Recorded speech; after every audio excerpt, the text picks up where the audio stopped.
let's really try to understand, kind of how nostalgia affects democracy. So next slide, please. So let me first motivate this topic a bit. What we see is, and I'm sure that you're all aware of this, is the kind of worrying rise of electoral autocracies. And here, this is, some data from VDEM with the 4 categories that they kind of came up with. And what we see is that electoral autocracies really are very widespread now.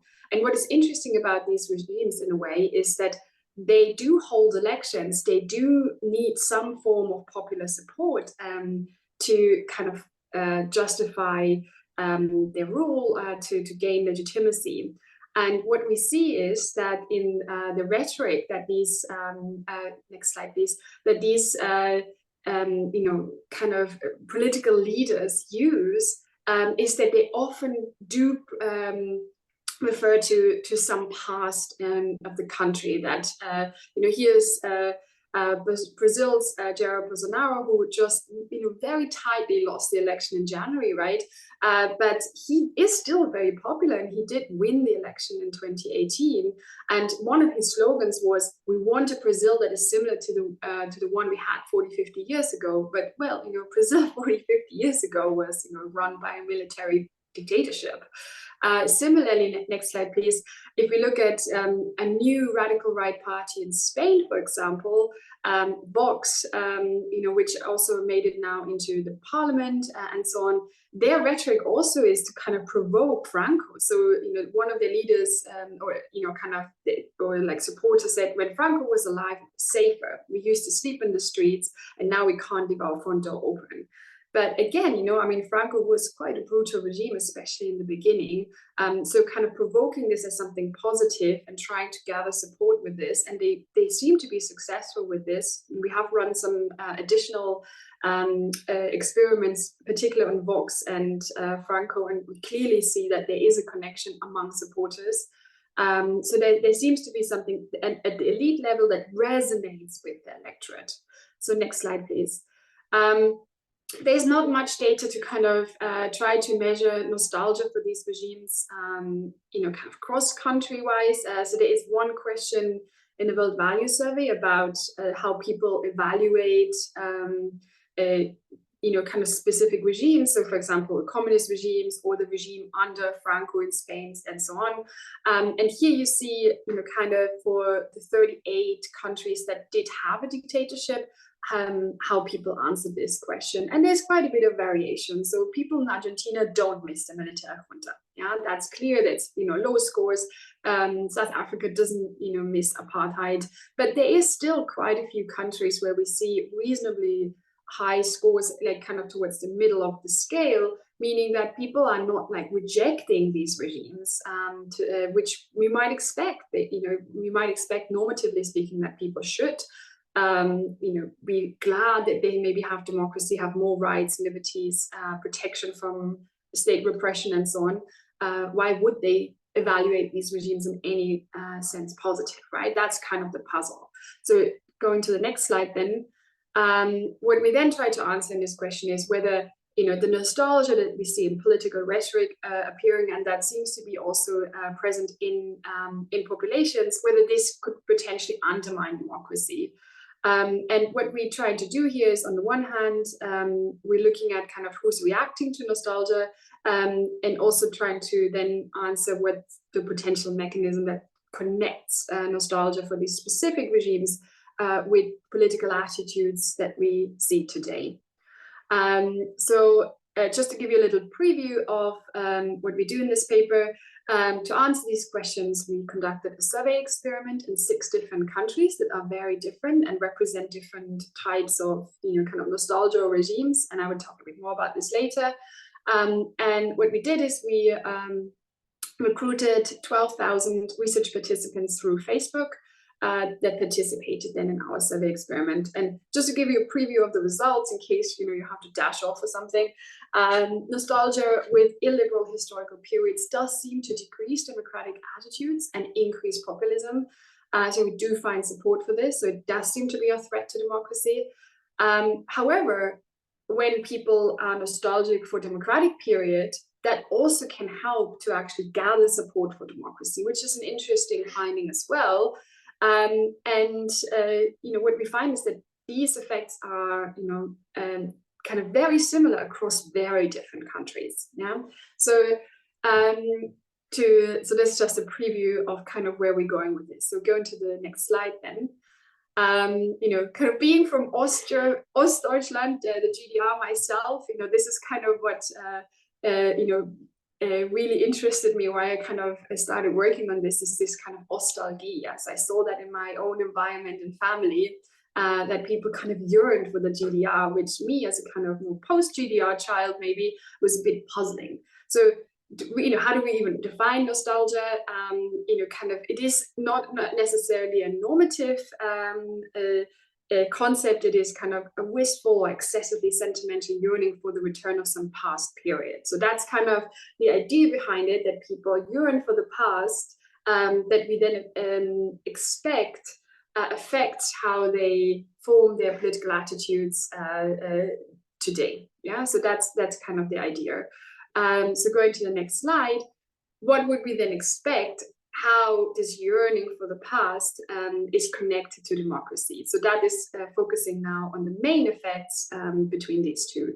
So we're expecting that people who glorify these authoritarian pasts in their country, to yearn for them, to be also more likely to express populist or illiberal sentiments. And the idea here is that this kind of the existence of this glorification with this authoritarian or illiberal past legitimizes a non-democratic political order. It kind of justifies these sentiments. It's like, look, back in the days, things were much better. Why don't we go back to this? We don't need democracy. We already had an alternative that worked well. This is what I believe, right? So that's kind of the idea why we think nostalgia might undermine democracy, because it gives a clear legitimization or a kind of justification for these forms of political regimes. But it doesn't mean that just generally being nostalgic for the past has a negative effect. If people are nostalgic for democratic rule, and that should particularly be the case in countries that experience at the moment backsliding, right? So there are people in these countries that very much yearn for these democratic periods. That could maybe also help to kind of rally support for democracy in that respect. So based on this, we have our first hypothesis, that nostalgia with an illiberal past is increasing populist and illiberal sentiments, while kind of the reverse is true when people yearn for more liberal pasts. So how did we try to test this then? As I said, we ran a survey experiment priming on different historical periods. So we're using kind of the priming effect here as our identification strategy. And we use 6 different countries: Brazil, Czech Republic, Hungary, Spain, Turkey, and the UK, that represent different kind of types of countries and regimes. And I will say more about this in a second. We collected our data about 2 years ago in these countries and have about 2,000 participants in each of the countries. We got participants through Facebook ads, where people kind of saw a little ad on their Facebook feed, kind of come and participate in our study, and then they were taken to a Qualtrics survey. Obviously, as this is a convenient sample, our samples are not representative, which is, they are relatively close to being representative. So we put a lot of effort in trying to increase that we have good balance in terms of key demographics, gender, education, regional geographic, and so on. But obviously, it's still a convenient sample. But it doesn't matter so much because it's an experiment, right? So the control placebo group will be just as kind of maybe misbalanced than the treatment groups, and so it's more about the internal identification then. It is interesting that these kind of surveys work relatively well. We had towards the end, when people already went through quite a bit of the survey, we had an attention check, which 85% of our respondents passed. Which is really encouraging, that we can trust the data, that people also, especially when it comes to survey experiment, when they have to read quite a bit, we want them to read carefully, right? And so we do have trust or confidence in this data. How did we measure our outcome variables? We use different variables here. We have kind of the standard item like democracy is the best form of government. Yes, no, that's a kind of abstract way of kind of supporting democracy as a political system in general. But then we also created. Some people don't like this item so much, so we created an index. Using some items about kind of more specific things of what makes democracy and whether people agree or disagree with that. And yeah, we can look at I can show you the items later if you like. And then we use a kind of standard populism index as well, and so on. And obviously everything was registered as we should do probably now. Okay, so then next slide. So here's our case selection. How did we think about this?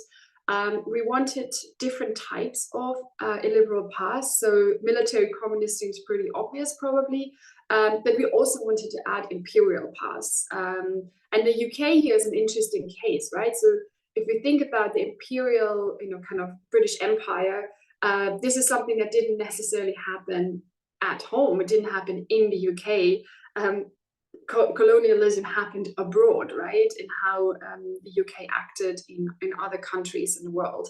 But I think probably everyone would agree that that was not a very liberal approach to international relations.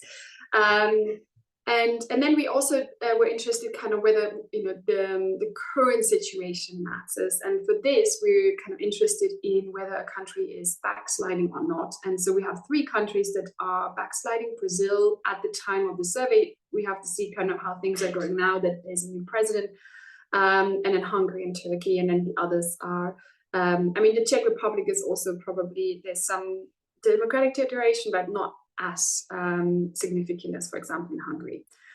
So this is the kind of, we wanted like regimes that have like similar like military paths or communist paths, but for example, some are backsliding and not. So this is kind of the case selection. Next slide. So how did we create our treatments? So the idea here is to prime people on the period that we're interested in. And this is not, something like an informative treatment where you can just tell people like how the economy is doing and then just see how people react to it. It's not something objective, informational, but it's quite contested to try to evoke nostalgia for these kind of regimes. And so we didn't really know kind of what's the best way of doing this. So we in the end decided to just do 2 different ways of stimulating this. In the first approach, we kind of specified our selected period directly. So for example, in Hungary, we talked about the communist past, or the Franco dictatorship, the Franco period, and so on in Spain, and then ask whether people feel that that was a great time. And in a second treatment, we asked people just to self-select, just to say, if you could turn back the time, which period would you select? So that is kind of less prompting, and also allowed us to see whether the period we picked in a specific country actually is the one that matters when it comes to nostalgia. So there's very good balance, by the way. I can show you the balance test later if you like. Only political interest was a tiny bit. I mean, you can actually click on it and if you want, Marlene, if you click on that. Yeah, so you see that we have balance across the board except for political interest. And so that's kind of comparing the treatment groups to the control group that didn't get anything about the past, right? And so political interest is the one variable that we do need to control for.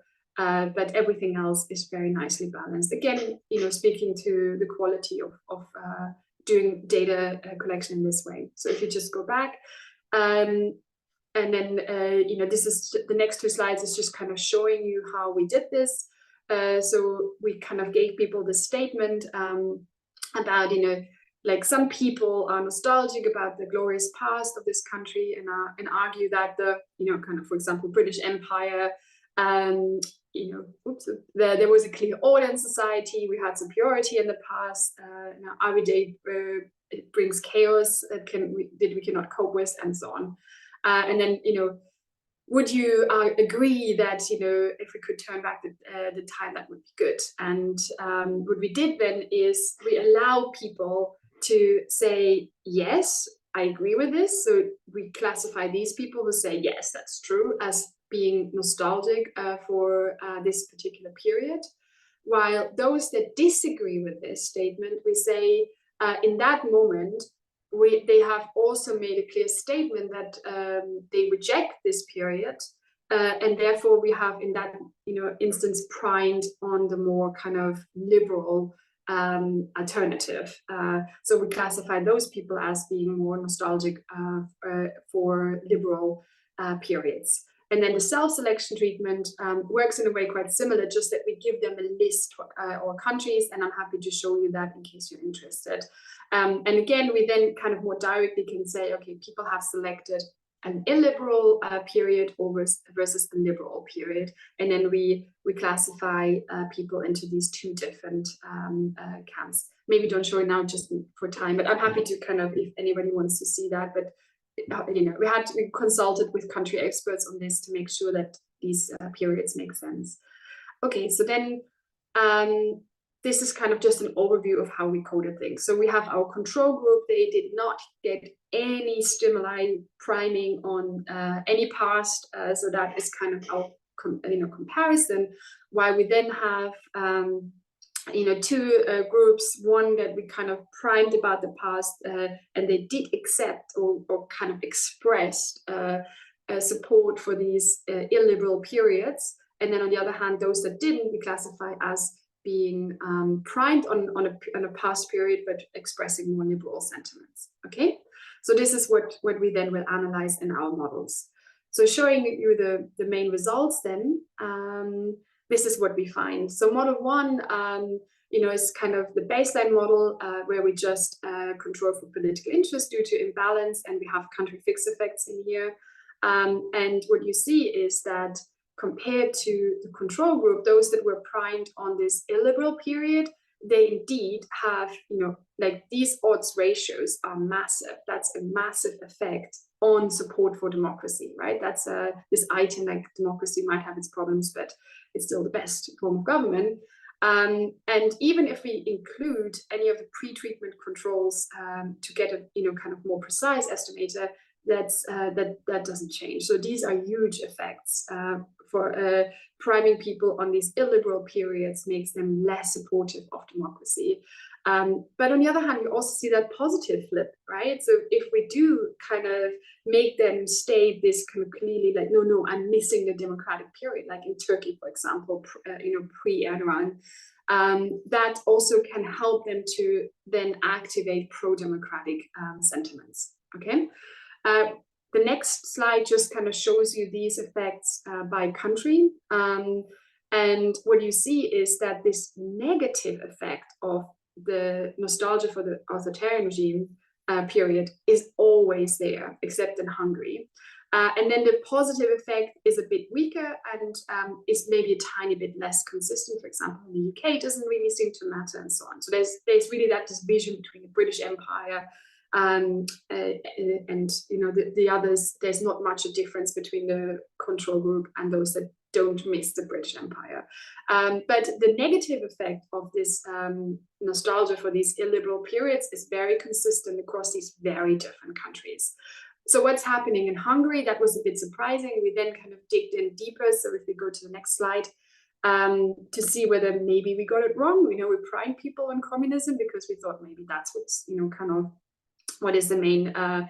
But then we kind of tried to see, like, what does the political elite do, right? Is there any priming that Fidesz supporter, Orban supporter, because he is using nostalgia very much, but he's actually referring to a much earlier period. So he doesn't refer to the communist period. He refers to much older periods in the medieval ages, or like late medieval ages, and also the Anglo-Saxon, the dual monarchy. And if we divide our self-selected group into those that selected these periods, and then also have like an indication whether they selected the socialist period, we do find this negative effect again. So priming people, reminding them that yes, things were great under King Matthias and the dual monarchy, they are the ones again reacting in the same way as we have seen it in other countries. So it's just that with communism, we kind of picked the wrong period in Hungary, yeah, but the effect is still there once we corrected for that. Okay, so then just to show you the other two outcomes that we also have. So we have our illiberal index and our populism index, and the results are again very consistent. Especially when we look at our illiberal index, again, the results are very strong. So this is, clearly supporting that the finding that authoritarian nostalgia seems to undermine democracy. Okay, let me just look at the time. Maybe I will kind of, go very quickly over the next part and just show you some results. So what we then try to do, so these are the main effects. So we then try to see, who is reacting to nostalgia, and also, how do the different contexts matter here. And we do have theories about each of these in kind of what could be the mechanism on the individual or the context level. But I'm not going to go too much into the theories now. I'm happy to go more into our rationale of why we looked at this. But what we basically find is that there is not much heterogeneity. So this, and we have an explanation for this. So Marlene, if you just kind of first we look at political grievances, kind of winners and losers. And they should matter. It should matter whether they are winners or losers in a democratic context or in an authoritarian context. So, looking at the results for that, if you go to the next slide, there's not much happening. Yeah. So, I mean, I will just go quickly over these slides because we don't really find much. We find a tiny bit when it comes. Sorry, actually. Depends see this very well. The political grievances, actually there is a tiny bit of results that we do kind of see a difference, especially in autocracies. So there's some kind of how to read these is kind of we have like the political winners, like yes, no, so they voted for the current government, and then like comparing kind of the effects for being primed on a liberal or illiberal kind of period. And we see that there's some effects, especially in autocracies, that we do find this among winners. Yeah. So going to the next one, we then also look at economic grievances. So people that are losing out economically, whether they are the ones more nostalgic, and then kind of that affects the relationship with their democratic attitudes. And so kind of just conditioning here, just looking at like the marginal effects of our treatment again for these different like the economic losers versus the economic winners, and we don't see anything, right? So the effect is just the same across the board. So yes, like illiberal nostalgia drives illiberal attitudes and populism. Yeah. So, but it doesn't depend on whether somebody's doing economically well or not. Yeah. And then the next mechanism that we looked at is socialization, which is probably no surprise, as this is kind of something I'm also working on a lot. And so the idea here is, kind of as people that grew up in these regimes, they should be the ones more primed on this, and then they are the ones more nostalgic with these regimes, and therefore the effect might be stronger. But again, so Marlene, if you just, you can skip that. So again, there's not much. So people that were socialized, so this is just the countries, obviously, where people are still alive that experience these regimes. So not the UK and Turkey, where the imperial regimes are a bit longer ago. But what we find here again is, people being socialized in these contexts or not doesn't really make a difference. Yeah, you see that the confidence intervals basically overlap. There's maybe, the direction for populism is the correct one, but again, these differences between the two groups, those, like socialized after communism or the military dictatorships, doesn't make a difference compared to those that did still experience these. And then we also have some findings kind of looking at heterogeneity across contexts. And so we first look at so can you just go? Yeah. So we were thinking about kind of, maybe it's related to the regime, what it stood for.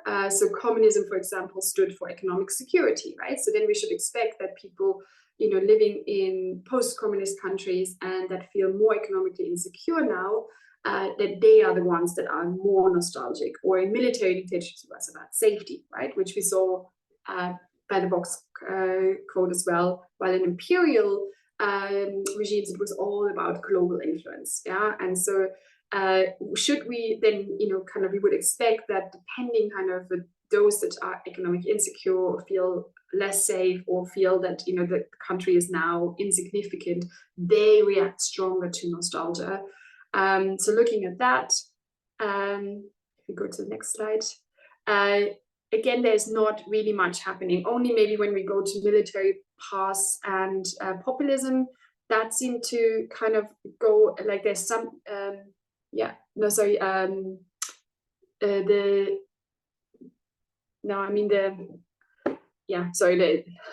it's very difficult to read. It's very small. But yeah, there's again like some like weak findings, but mostly there's not kind of a clear picture emerging. So across the board, whether people feel more or less economically secure now in post-communist countries or not, it doesn't really seem to matter so much. Yeah, and then the last bit is about the current context in terms of backsliding. So does it matter like what's happening in your country right now? Again, we expected that maybe these sense of nostalgia will be stronger in countries that are backsliding, given that these leaders often play with this and refer to these glorious past. So if you go to the but as you see here, there's maybe a tiny bit, kind of, we see it in the right direction in terms of illiberal attitudes, but that's barely significant. But when it comes to populism, for example, there's not much happening. Yeah.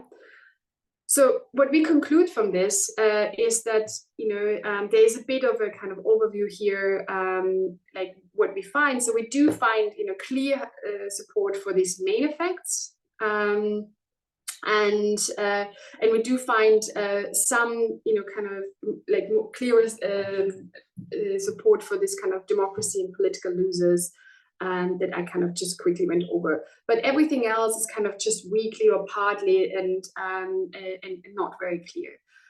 What we then try to understand is, who is nostalgic? Is it maybe not about kind of whether there's heterogeneous effects in terms of how the treatment affects the outcome, but we see, varying levels of nostalgia in the groups where we expected nostalgia to matter more. So this is what we then just, descriptively try to look at. So if we go to the next slide, and here the picture looks, kind of much clearer. So look at, like, for example, in autocratic contexts, those that voted for the government, yes, they are overwhelmingly agreeing with these statements. Yeah, so generally levels of nostalgia are a bit higher in these autocratic contexts, but there's a huge difference between those that voted for the governing parties and those that didn't. Yeah, look at socialization. So it's like it didn't really matter whether you still experienced these periods or not. Yeah, so the effect is the same. Once you are nostalgic, it affects democratic attitudes in the same way. But those that were, that were still socialized in these regimes, they are double as likely to express nostalgia. Yeah, and so on. Yeah, so the pattern that we find here, they look really as expected. So those that feel more unsafe now living in post-military dictatorships, yes, they are much more likely. So the sentiment that the Vox supporter expressed, that's exactly what we find here. Yeah, and so on. So this is giving us some indication that maybe the effect of the treatment is kind of uniform, but who feels nostalgic will very much vary along the expected characteristics that we try to test with these kind of heterogeneous treatment effects. Okay, so then I will just wrap up. What we show in this paper is that nostalgia for illiberal past has a strong negative impact on support for democracy and increases illiberal and populist attitudes. And these effects are really quite strong. If we look at kind of the effect sizes we usually find in survey experiments, this is quite, these are really strong. But what is also important is that we show the opposite, right? That nostalgia for these liberal paths has the opposite effect. It can rally support for democracy. And what we find quite interesting is we have a very different, set of countries here, but the pattern looks the same across all of them. There's some evidence that political grievances matter and affect this relationship, but it is striking how uniform the treatments are across most of the individual and contextual variables. However, as I just shown you in this last descriptive graph, the level of illiberal nostalgia, that differs across these different groups and contexts. And so it's not necessarily that nostalgia has a stronger effect among certain people in certain contexts, but it's just that nostalgia will be more likely to in these different groups as we expected. Yeah, so this is kind of the conclusion that we find in the data. So I will stop here and very much look forward to hear your feedback.